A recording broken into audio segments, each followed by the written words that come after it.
lalu ada rekan saya di Veronica dan juga Yeskiel Julian dari mengambil dari buku Kitab Kepemimpinan karangan ditulis oleh John MacArthur tentang 26 karakter pemimpin sejati. Ya, 26 karakter pemimpin sejati.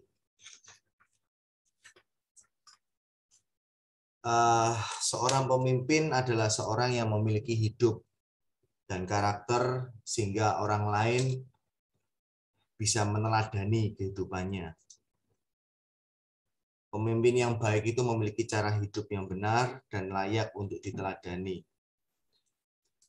Memang setiap pemimpin itu memiliki gaya kepemimpinan yang berbeda-beda. Contoh di Alkitab, Elia adalah seorang nabi yang sering menyendiri, lalu Musa, pemimpin yang memberikan tanggung jawab kepada orang-orang yang dekat dengannya, lalu Petrus, pemimpin yang punya watak yang kasar, lalu Yohanes berhati lembut, Paulus adalah pemimpin yang dinamis. Gaya kepemimpinan setiap orang mungkin berbeda, tetapi yang penting kita harus mengerti bahwa kita harus memiliki karakter yaitu kepemimpinan yang sejati. Nah, buku yang dikarang oleh John MacArthur ini adalah belajar dari kepemimpinan Rasul Paulus dan terdapat ada 26 karakter. Jadi dilihat dari jiwa kepemimpinan daripada Paulus, lalu prinsip-prinsip kepemimpinan daripada Paulus, lalu pemahaman tentang dua kunci yang harus ada yang sangat penting daripada diri seorang pemimpin, yaitu karakter pribadi. Baik, oke.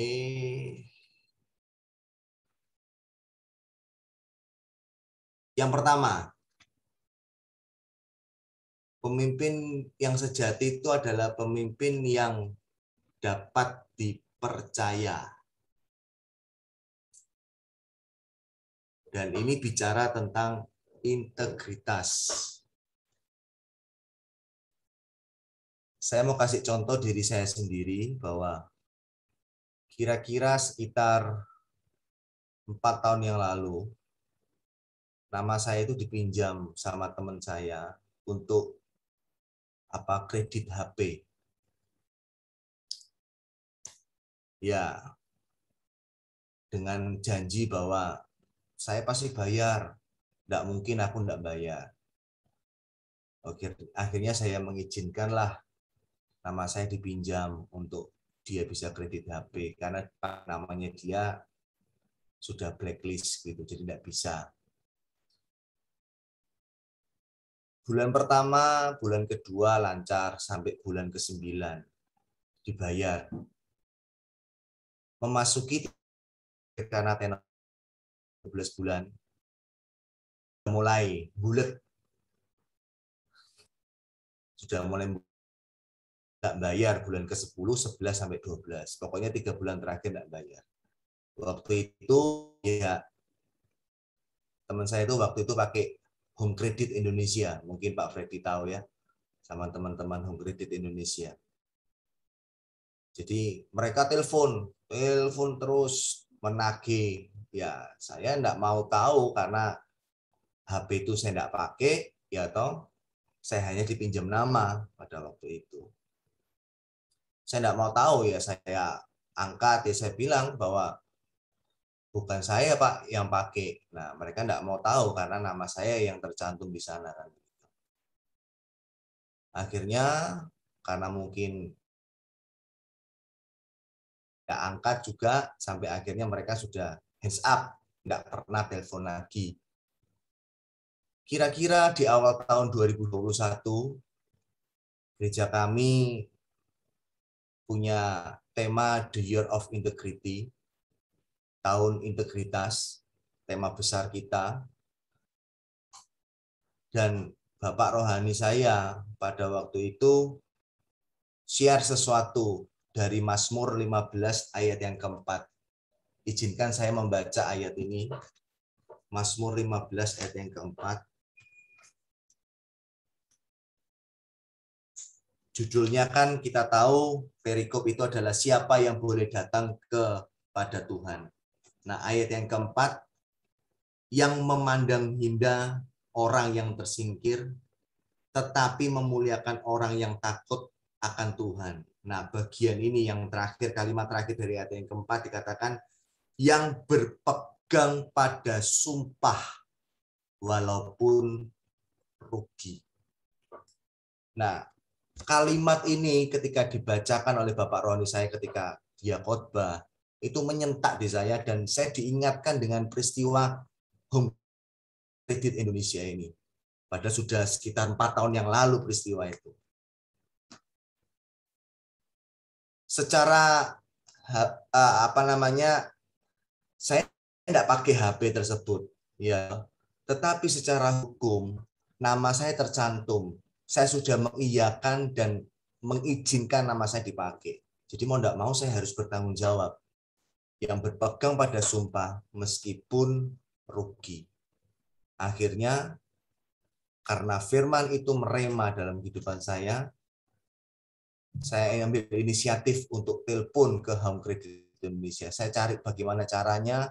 Saya akhirnya mendapatkan, singkat cerita, meskipun itu bukan merupakan tanggung jawab saya sebenarnya, tetapi saya bayar sisa 3 bulan yang tidak dibayarkan oleh teman saya.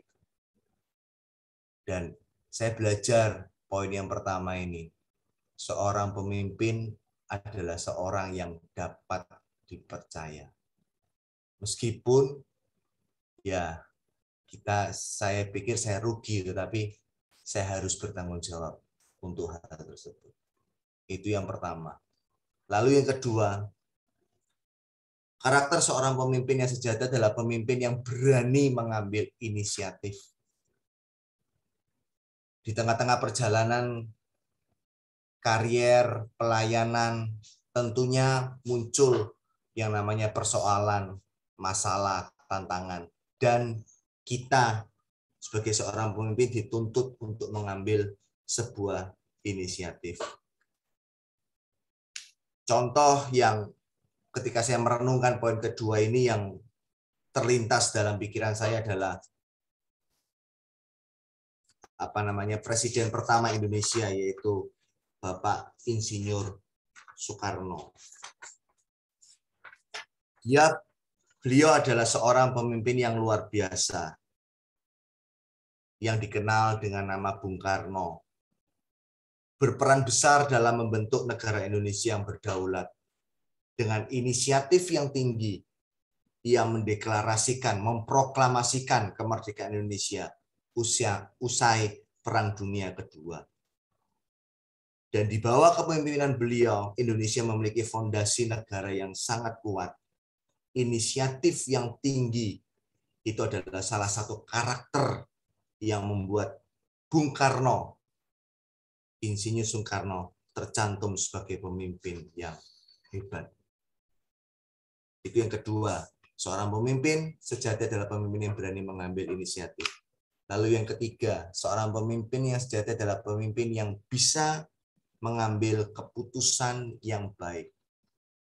Pemimpin yang kuat, yang tidak goyah ketika disenggol orang lain dari kanan dan kiri dengan beragam pendapat yang mungkin menyudutkan dia.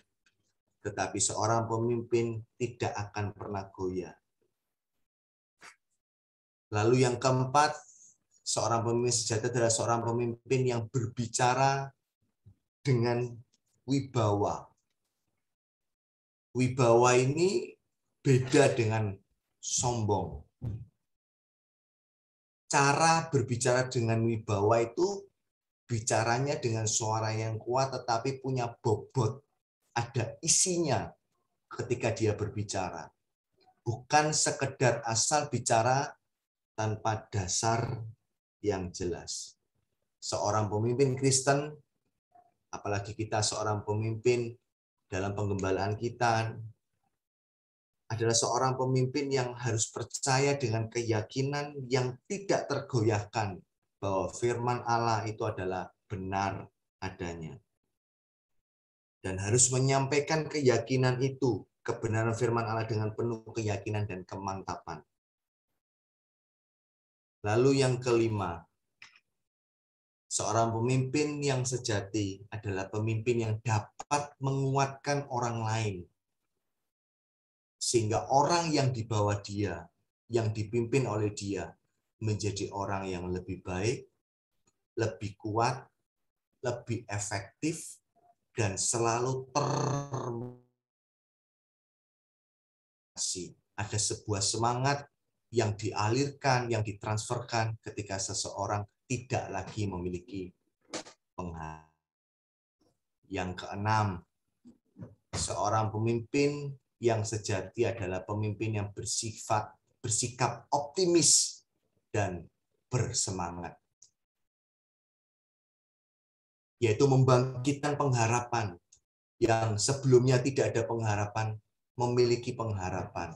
Semangat yang berapi-api, yang optimis, membangkitkan energi, kegembiraan, dan pengharapan. Nah, dari poin 3 sampai poin 6, itu saya teringat salah satu tokoh yang Indonesia pernah miliki yang bernama Ki Hajar Dewantara. Dia seorang founding father pendidikan Indonesia. Memang awal filosofi yang dia miliki, filosofi Jawa yang dia miliki itu awal-awalnya digunakan dalam bidang pendidikan. Tetapi berjalannya waktu, ternyata dalam hal bisnis, itu juga bisa digunakan. Filosofi Jawa yang mungkin kita pernah dengar, yaitu yang pertama, Ingarso Sungtulodo, yang memiliki arti dari depan itu memberikan teladan. Dan itulah seorang pemimpin, memberikan teladan buat orang yang dipimpinnya. Contohnya, ketika datang ke tempat kerja, janji sama orang jam 8, ya seorang pemimpin harus memberikan teladan tepat waktu. Lalu yang kedua filosofi yang Ki Hajar Dewantara ajarkan adalah Ing Madya Mangunkarso. Di tengah itu selalu membangkitkan semangat.